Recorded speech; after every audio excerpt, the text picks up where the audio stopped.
नमस्कार दोस्तों, स्वागत है आपका अपने यूट्यूब चैनल ISPCS अकेडमी में। और देखिए आज हम लोग जो है आपात उपबंध यानी कि इमरजेंसी के जो हमारे प्रोविज़न है हमारे संविधान में, तो उसको लेकर जितने भी क्वेश्चन बन सकते हैं या फिर अभी तक कह लीजिए प्रीवियस ईयर में बने हैं, तो उन सभी का कंपाइलेशन आज हम लोग देखने जा रहे हैं।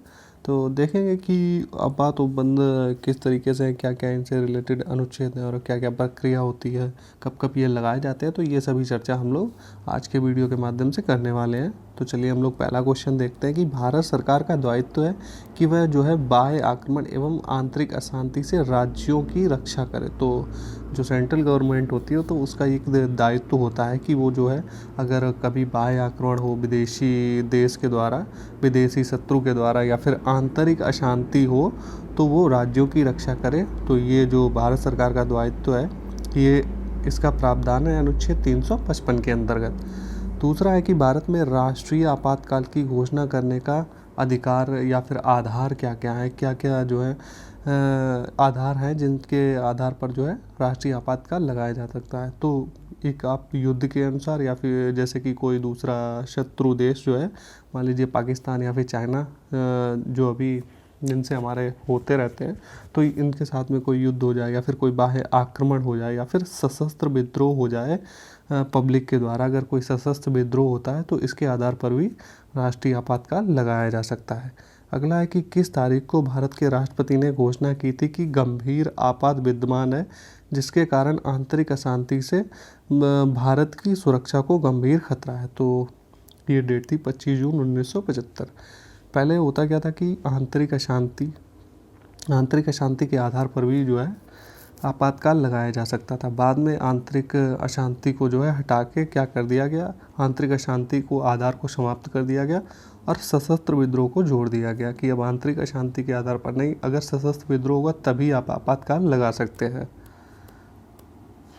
अगला है कि राष्ट्रीय आपातकाल की जो उद्घोषणा का आधार नहीं हो सकता, वही जो चेंजेस हुआ है, तो आंतरिक अशांति अब आधार नहीं रह गया है।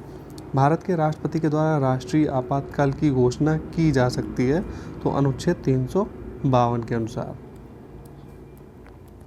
अगला है कि अनुच्छेद 352 के अनुसार राष्ट्रीय आपातकाल के विषय में सही है तो क्या क्या चीज़ें सही हैं।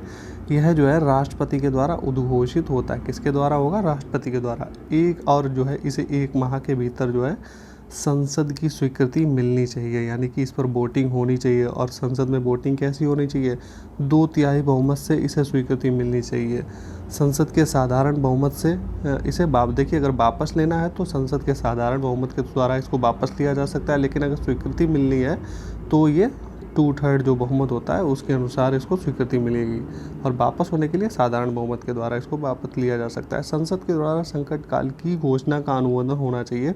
तो घोषणा की तिथि जो होती है उसके 1 माह के अंदर जो है इसको स्वीकृति मिलनी चाहिए, नहीं तो ये जो है प्रावधान क्रियान्वित नहीं हो पाएगा। भारत के राष्ट्रपति मूल अधिकारों के कार्यान्वयन को स्थगित कर सकते हैं अनुच्छेद 20 और 21 को छोड़कर। तो ये अनुच्छेद 359 के अंतर्गत कर सकते हैं। भारत के राष्ट्रपति को निलंबित करने की शक्ति प्राप्त है। तो अनुच्छेद 20 और 21 के जो हमारे मूल अधिकार हैं उनको छोड़कर अन्य मूल अधिकारों को निलंबित करने की शक्ति प्राप्त है। अगला देखिए, यहाँ पे इंफॉर्मेशन दी गई है कि अनुच्छेद 352 के तहत जो है आपातकाल की घोषणा होने पर अनुच्छेद 358 के तहत अनुच्छेद 19 में वर्णित मूल अधिकार स्वतः ही समाप्त या फिर निलंबित हो जाएंगे, जबकि अन्य मूल अधिकार यानी कि अनुच्छेद 20 और 21 को छोड़कर जो है इस प्रावधान को कब लाया गया कि 20 और 21 अनुच्छेद जो है समाप्त नहीं होंगे। तो ये प्रावधान जो है 44वें संविधान संशोधन के अंतर्गत कर दिया गया था।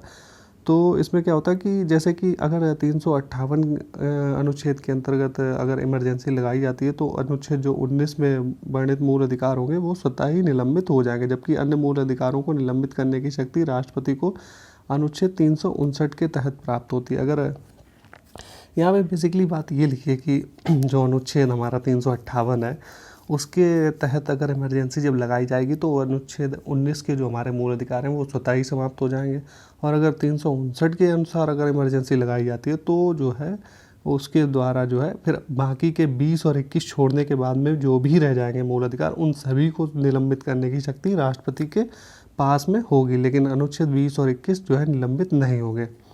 अगला ये और यहाँ पे देख लेते हैं कि अनुच्छेद 20 एवं 21 के अंतर्गत प्राप्त मूल अधिकार किसी भी स्थिति में निलंबित नहीं किए जा सकते हैं। यहाँ उल्लेखनीय है कि अनुच्छेद 359 के अंतर्गत जो है मूल अधिकार निलंबित नहीं होते हैं, बल्कि न्यायालयों के द्वारा केवल उनके प्रवर्तन कराने का जो है अधिकार निलंबित हो जाता है। तो यहाँ पे ये भी बात रखनी चाहिए कि वो अधिकार निलंबित नहीं होंगे, लेकिन न्यायालय के द्वारा उनको प्रवर्तन कराने का अधिकार निलंबित हो जाता है।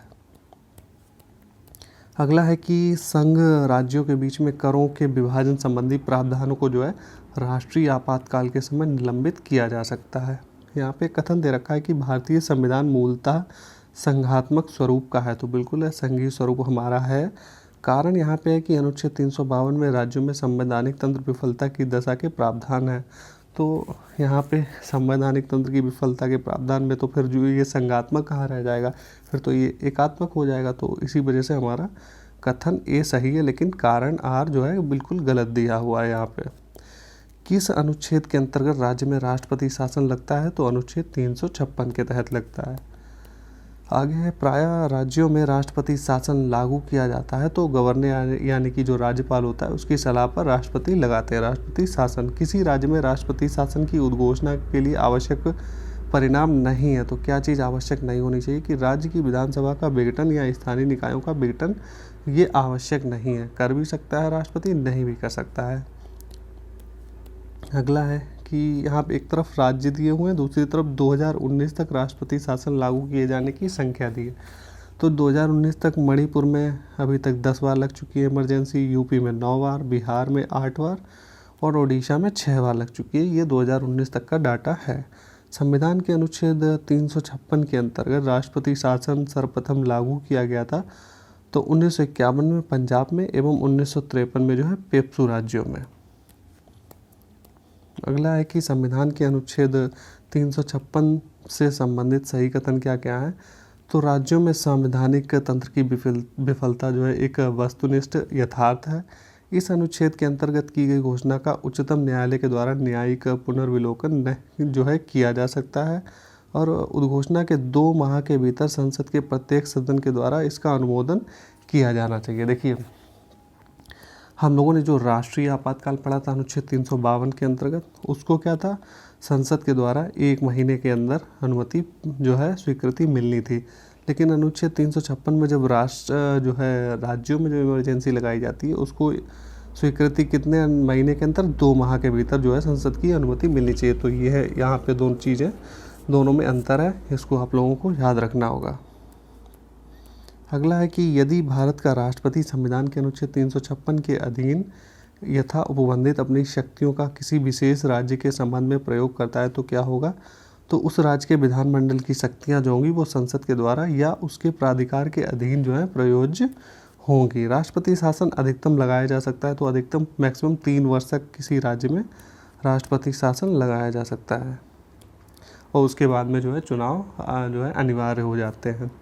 राष्ट्रपति का आपातकालीन अधिकार संविधान के साथ धोखा है, तो ये स्टेटमेंट किसका था, तो ये था के.एम. नाम्बियार जो थे उनका ये स्टेटमेंट है। भारत के संविधान के अनुच्छेद 360 के अधीन वित्तीय आपातकाल से संबंधित यहाँ पे कुछ जानकारी है कि वित्तीय आपातकाल की उद्घोषणा 2 मास की समाप्ति पर प्रवर्तन में नहीं रहेगी और जो है यदि उस अवधि की समाप्ति से पहले संसद के दोनों सदनों के संकल्पों के द्वारा उसको अनुमोदन नहीं किया जा सकता। देखिए जब वित्तीय आपातकाल जो अभी हम लोगों ने राष्ट्रीय आपातकाल जो है उसकी स्वीकृति के लिए 1 महीने थी, राष्ट्रपति शासन जो राज्यों में लगाया जाता था उसकी स्वीकृति के लिए 2 माह और वित्तीय आपातकाल के लिए भी 2 मास की जो है अवधि दी है स्वीकृति के लिए संसद के द्वारा, 2 माह के अंदर स्वीकृत होना चाहिए इसको। अगला है कि भारतीय संविधान के अनुच्छेद का उपयोग अभी तक नहीं किया गया है, तो अनुच्छेद 360 का उपयोग अभी तक जो है करंट प्रेजेंट डेट तक नहीं किया गया है। अभी भी वित्तीय इमरजेंसी अभी तक हमारे देश में नहीं लागू हुई है। भारत में वित्तीय आपातकाल की घोषणा आज तक कभी नहीं हुई है। भारतीय संविधान के अंतर्गत आपातकाल की सोच है तो 3 प्रकार की, राष्ट्रीय आपातकाल, राष्ट्रपति शासन और वित्तीय आपातकाल। इन परिस्थितियों में राष्ट्रपति आपातकाल की घोषित कर सकते हैं या फिर आपातकाल घोषित कर सकते हैं किन किन आधारों पर, बाह्य आक्रमण, राज्यों में संवैधानिक तंत्र की विफलता और आर्थिक संकट के आधार पर। राष्ट्रीय आपातकाल में लोकसभा की अवधि जो है आपातकाल की समाप्ति तक बढ़ाई जा सकती है, लेकिन एक समय में ये केवल 1 वर्ष के लिए ही जो है बढ़ाई जा सकती है। अगला है कि आपातकाल में किसी राज्य की विधानसभा की अवधि बढ़ाई जा सकती है, तो ये किसके द्वारा, ये काम होगा संसद के द्वारा। अगला जो हमारा टॉपिक है वित्त आयोग। तो वित्त आयोग के बारे में हम लोग देखते हैं क्या क्या क्वेश्चन अभी तक पूछे गए हैं। तो सामान्य रूप में भारत में प्रतिवर्ष 5 वर्ष के बाद में जो है वित्त आयोग की नियुक्ति की जाती है। तो वित्त आयोग का आप अवधि देखेंगे तो टोटल होती है मैक्सिमम 5 वर्ष के लिए जो है इसका गठन होता है। तो इसका काम क्या होता है कि केंद्रीय अनुदानों और संघ के राजस्व में जो है राज्यों का अंश जो है वो निर्धारित करने के लिए इसका गठन होता है। संघ एवं राज्यों के बीच जो वित्तीय विवरण होता है तो वो होता है वित्त आयोग की सिफारिश के आधार पर। जो भी टैक्स कलेक्शन होगा वो किस तरीके से बटेगा इसकी सिफारिश करता है वित्त आयोग। वित्त आयोग का मुख्य कार्य क्या है, तो केंद्रीय करों में जो है राज्यों के भाग तथा केंद्र राज्यों के लिए जो है दी जाने वाली वित्तीय सहायता के सिद्धांत को निर्धारित करना, ये इसका मुख्य कार्य होता है। आगे है कि वित्त आयोग राष्ट्रपति को संस्तुति भेजने में मुख्य रूप से संबंधित है। तो क्या चीज़, तो किससे संबंधित है, राज्यों को दिए जाने वाले अनुदान के सिद्धांत से और राज्यों एवं केंद्र के मध्य करों के बंटवारे से। भारत में वित्त आयोग का कार्य है तो क्या है, केंद्रीय करों का विभाजन, सहायतार्थ जो है अनुदान निर्धारण करना। अगला है कि राज्य वित्त आयोग एक संवैधानिक निकाय है। तो कथन दिया हुआ है तो बिल्कुल सही है, इसका प्रावधान है हमारे संविधान के आर्टिकल 280 में। और संघीय वित्त आयोग पंचायतों को वित्तीय सहायता देने के लिए संस्तुति नहीं कर सकता है। तो यहाँ पे ये बात गलत है क्योंकि वो कर सकता है। तो हमारा ए सही है किंतु आर जो है वो गलत दिया हुआ है। यहाँ पे ये जानकारी थोड़ी सी थी, क्वेश्चन पूछे गए थे कि करंट अफेयर के क्वेश्चन थे, करंट में जब न्यूज़ में रहे थे जब भी गठन हुआ था तो इस तरीके से क्वेश्चन, और मैचिंग के फॉर्म में भी ये दिए जा सकते हैं। जैसे कि 12वें वित्त आयोग के अध्यक्ष थे सी रंगराजन, 13वें के थे विजय केलकर, 14वें वित्त आयोग के अध्यक्ष थे वाई वी रेड्डी, 15वें के थे एन के सिंह। तो आगे भी आप इस कड़ी में जोड़ सकते हैं जब भी आपका एग्ज़ाम हो। तो आपको करंट में देखने चाहिए कि अभी प्रेजेंट टाइम में कौन है। वित्त आयोग के द्वारा की गई प्रत्येक सिफारिश को संसद के प्रत्येक सदन के समक्ष रखवाएगा। तो ये हमारे भारत के राष्ट्रपति जी का कार्य होता है। वित्त आयोग का गठन किया जाता है प्रत्येक 5वें वर्ष। राज्य वित्त आयोग के संबंध में सही नहीं है। तो यह जो सही है क्या सही है कि यह एक संवैधानिक संस्था है। राज्य वित्त आयोग भी एक संवैधानिक संस्था है, इसका भी प्रावधान हमारे संविधान में किया गया है। आगे संविधान लागू होने के पश्चात जो है अब तक वित्तीय आयोग टोटल कितने बन चुके हैं, तो 15 हो चुके हैं। वित्त आयोग का एक चेयरमैन होता है और 4 उसमें अन्य सदस्य होते हैं। तो टोटल मेंबर कितने हो गए, 5।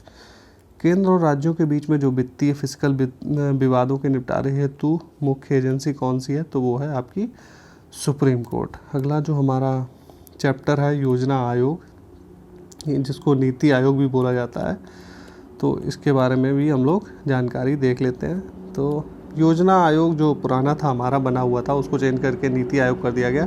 तो योजना आयोग का अंत किसने किया, प्रधानमंत्री नरेंद्र मोदी ने। योजना आयोग की स्थापना हुई कब थी, तो ये 15 मार्च 1950 को हुई थी। योजना आयोग की स्थापना किसके द्वारा की गई थी, तो संघीय मंत्रिपरिषद के द्वारा एक विशेष प्रस्ताव पारित करके इसकी स्थापना हुई थी।